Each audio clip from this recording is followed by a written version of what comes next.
할렐루야. 잠시 기도하고 하나님의 말씀을 나누길 원합니다. 하나님 우리 아버지 감사합니다. 코로나 팬데믹으로 인해서 많은 사람이 어려움을 당하고 이제 많이 해제되어서 활동을 할 수 있도록 길을 열어주시니 감사옵나이다. 이제 더욱더 하나님의 말씀으로 설 수 있도록 하나님의 은혜 가운데 더욱더 달려나갈 수 있도록 용기를 더하여 주시옵시고, 또 경제도 다시 활성화되어서 서민들의 생활이 더 나아질 수 있도록 또 인도하여 주시고, 또 이 땅에 살면서 내적으로나 외적으로나 어려움을 당하고 있는 많은 사람들이 하늘의 소망을 품을 수 있도록 무엇보다도 우리에게 은혜를 부어 주시기를 원하옵나이다. 하늘의 소망이 없다면 이 세상에는 고난과 또 이 땅에는 어떤 승리도 결국은 없어질 것이라는 것을 기억할 수 있도록 도와주시고, 또 하늘의 소망을 품고 이겨낼 수 있는 믿음과 은혜를 더하여 주옵소서. 예수 그리스도의 이름으로 기도하옵나이다. 아멘. 이 시간 함께 은혜 나누실 하나님의 말씀은 고린도전서 15장 50절에서 58절 말씀이 되겠습니다. 제가 봉독해 올리겠습니다. 형제들아, 내가 이것을 말하노니 혈과 육은 하나님의 나라를 이어받을 수 없고, 또한 썩은 것은 썩지 아니할 것을 유업으로 받지 못하느니라. 보라, 내가 너희에게 비밀을 말하노니 우리가 다 잠잘 것이 아니요 마지막 나팔에 순식간에 홀연히 다 변화하리니, 나팔 소리가 나매 죽은 자들이 썩지 아니할 것으로 다시 살아나고 우리도 변화되리라. 이 썩을 것이 반드시 썩지 아니할 것을 입겠고, 이 죽을 것이 죽지 아니함을 입으리로다. 이 썩을 것이 썩지 아니함을 입고 이 죽을 것이 죽지 아니함을 입을 때는 사망을 삼키고 이기리라. 기록된 말씀이 이루어지리라. 사망아, 너의 승리가 어디 있느냐? 사망아, 너희 쏘는 것이 어디 있느냐? 사망이 쏘는 것은 죄요, 죄의 권능은 율법이라. 우리 주 예수 그리스도로 말미암아 우리에게 승리를 주시는 하나님께 감사하노니, 그러므로 내 형제들아, 사랑하는 형제들아, 견실하며 흔들리지 말며 항상 주의 일에 더욱 힘쓰는 자들이 되라. 이는 너희 수고가 주 안에서 헛되지 않은 줄 알미라. 아멘.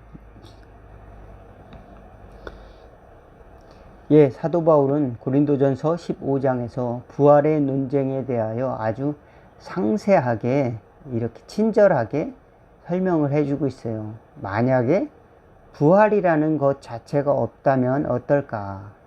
부활이라는 것 자체가 없다면, 그리고 죽으면 끝이다, 이 세상이 끝이다, 죽으면 끝이다 라고 생각한다면 어떨까? 생각해 보자는 겁니다. 내일 죽으리니, 결국 죽을 것이니 그냥 내 마음대로 살다가 먹고 마시고 놀고 내 마음대로 살자. 의를 위하여 고난을 받는다든지, 또 장래의 영광을 위해서 소망을 품고 나간다든지 하는 것이 의미가 없어진다라고 하는 것입니다. 이 땅에서의 삶, 그것뿐이 없는 것이죠. 부활이 없다 하는 자들이 유대인들도 있었죠. 사두개인들은 부활이 없다. 또 바리새인들 중에는 부활이 있다 하는 사람도 있습니다. 그런데 사도 바울은 예수의 부활에 대해서 다시 한번 논쟁을 합니다. 예수 그리스도의 부활이 없다면 죽은 자도 다시 살아날 수 없었을 것이다. 죽었다 살아난 이들은 많이 있죠. 죽었다가 가사 상태에 있다가 다시 깨어난 사람들도 있고, 그렇지만 사망을 이기고 다시 부활한 주님, 사망의 권세는 예수 그리스도가 이겼다. 우리는 그러므로 그리스도로 말미암아 하나님께 감사하자. 그리스도로 말미암아 이김을 주신 하나님께 감사하는 것이 바로 우리 기독교 신앙의 핵심이다 말씀을 드립니다. 그리스도는 무엇을 이겼나요? 사망을 이긴 것입니다. 사망 권세를 이기시고 부활의 권능을 회복하셨다. 부활의 권능의 비밀을 우리가 알아야 되는데, 사실 우리 부활의 권능의 비밀을 다들 모르고 살아가는 것이죠. 예수 그리스도의 제자들 자체도 정말 부활하셨나? 의문을 품고 있었고 그 부활의 권능이 어떠한 것을 체험하기까지 두려워 떨었습니다. 부활 자체를 의심했습니다. 그렇지만 부활의 예수님을 만나고 그들은 죽음이 두렵지 않았습니다. 죽음이 다가와도 감옥이 눈앞에 와 있어도 그들은 두려워하지 않고 복음을 증거할 수 있었습니다. 왜 그랬을까요? 부활의 권능을 알았기 때문에, 이 죽음이 끝이 아니다라는 것을 알고 있었기 때문에 그렇습니다. 이렇게 사도 바울은 예수님을 따라서 우리도 같이 부활한다. 만약 예수님이 부활하지 않았더라면 우리도 부활이 없을 것이요, 예수 믿는 사람들도 신앙도 다 거짓으로 판명될 것이다. 우리도 다 거짓말 장이가 되고 말 것이다. 그러니 예수 믿는다고 고난을 받는 우리 예수 믿는 모든 사람들, 교회에서 또 봉사도 하고 헌금도 하고 또 전도도, 멸시와 천대를 받으면서 또 전도도 하고 하면 모든 이런 과정들도 다 무의미하고 가장 이 세상에서 불쌍한 자가 우리 예수 믿는 사람들이다. 이렇게 말하고 있어요. 사도 바울은 얼마나 그 스스로가 고난스러웠을까요? 고정적인 수입도 없었죠. 또 안정적인 가정도 없었습니다. 그저 복음을 전하면서 이곳저곳, 오늘은 이곳, 내일은 저곳 떠돌면서 그리스도의 복음을 증거하면서 수많은 위협을 만났습니다. 강의 위협, 강도의 위협, 또 거짓 형제들의 위협, 수많은 죽음의 위협과 핍박, 환난을 당했죠. 곤장을 맞으면 40에 하나 가만매, 39대를 가만매를 여러 차례 맞으면서 죽음과 또 파선, 배가 깨지는 위협을 받으면서도 목숨을 다해 두려워하지 않고 그는 로마에 가서 재판을 받으면서도 복음을 증거했다. 말씀을 하는 것입니다. 왜 그런가? 그는 부활의 소망이 있었기 때문에 그렇습니다. 저와 여러분 오늘 마지막에 말씀드리고자 하는 것은 부활의 씨앗을 심어야 되겠다라고 하는 것입니다. 여러분, 사도 바울은 비유했습니다. 모든 씨앗은 장래의 형체를 심는 것이다. 그런데 사람의 부활도 마찬가지다. 하늘에는 많은 영광들이 있다. 별과 별이 다르듯이, 해와 달이 빛이 다르듯이, 하늘에 수많은 빛이 있듯이 사람도 부활 시에는 이러할 것이다. 그것은 장래 형체를 이 땅에서 심는 것입니다. 그것은 무엇인가? 사람도 부활하면 육신의 것은 흙과 같이 죽어지고 없어지지만 부활의 내용은 살아날 것이다. 도토리나무 씨앗이, 조그만 도토리나무가 머리가 달린 껍데기를 깨치고 땅에 들어가면 이제 그 도토리나무는 도토리 씨앗은 죽게 되죠.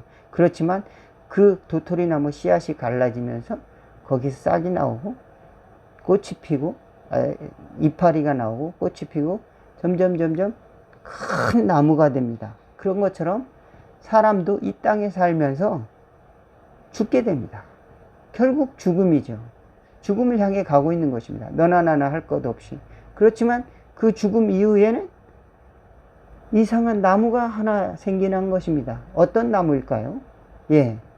어떤 사람들은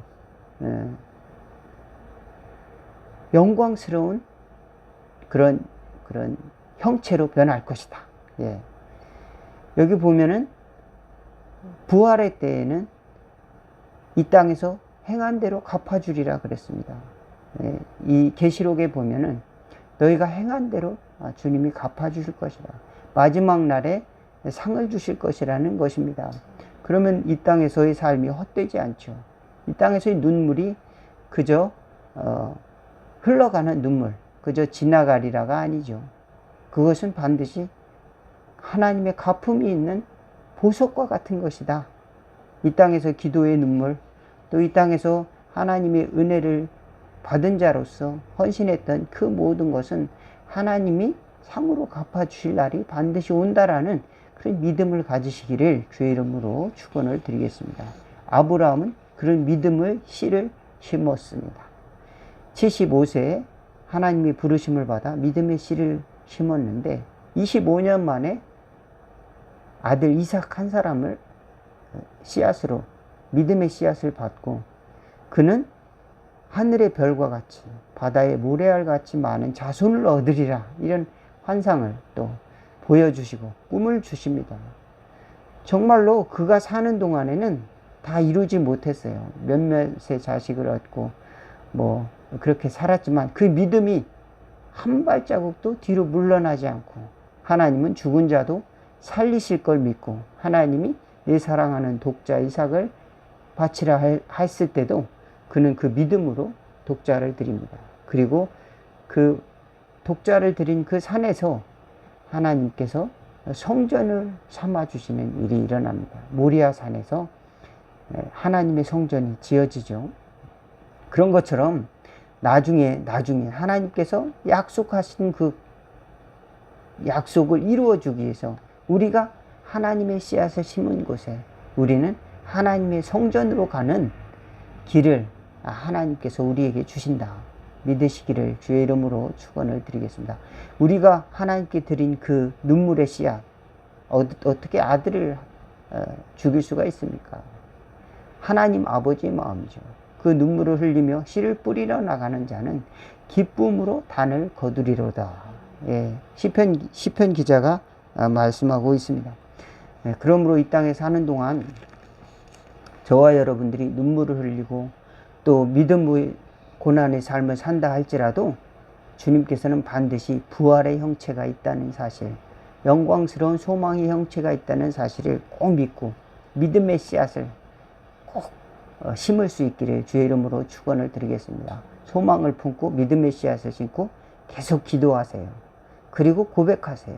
하나님이 나에게 이런 약속을 주셨으니 반드시 이루어질 것이다. 잊어버리지 말고 또 고백하고 또 기도하고 또 그 소망을 붙들고 승리할 수 있기를 바라겠습니다. 히브리서 13장 35절에 또 어떤 이들은 더 좋은 부활을 얻고자 하여 심한 고문을 받되 구차히 풀려나기를 원치 아니하였으며 이 사람들은 믿음이 있었습니다. 더 좋은 부활을 확신했기 때문에 그는 감옥이 더 좋았어요. 왜? 나는 여기서 환난을 받는다 할지라도 나는 감사하다. 왜? 마지막 부활이 이 고난의 이유가 바로 믿음 때문이라고 하면 나의 믿음이 변치 않는 것을 증거하는 것이 되기 때문에 나의 이 믿음의 확실함을 그 감옥 속에서라도 증거할 수 있다면 그것은 더욱 영광스러운 하나님의 상이 되겠다는 믿음을 가지고 그건 풀려나기를 원치 않아야 하였다. 죽음마저도 그런 사람을 감당할 수 없다. 세상의 어떤 것도 세상이 감당하지 못하는 사람이 되었다라고 하는 것입니다. 부활의 씨, 소망을 심는 사람은 세상이 감당하지 못하는 하나님의 사람이 될 줄로 믿습니다. 저와 여러분이 이 씨앗을 심으면서 믿음으로 하나님의 나라의 아름다운 상을 받는 하나님의 나라의 기업이 여러분 가정 가운데 여러분의 인생 가운데 충만하시기를 주의 이름으로 축원을 드리겠습니다. 기도하겠습니다. 하나님 우리 아버지, 내일은 끝이라고 생각하고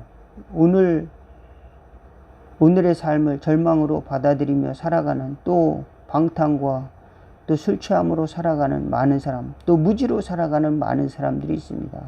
오늘을 즐겁게 축제처럼 즐기지도 못하며 또 괴로워하며 미래에 대한 희망도 누리지도 못하는 사람들도 많이 있습니다. 무엇에 갇혀 우리는 방황하고 살아가고 있는지요.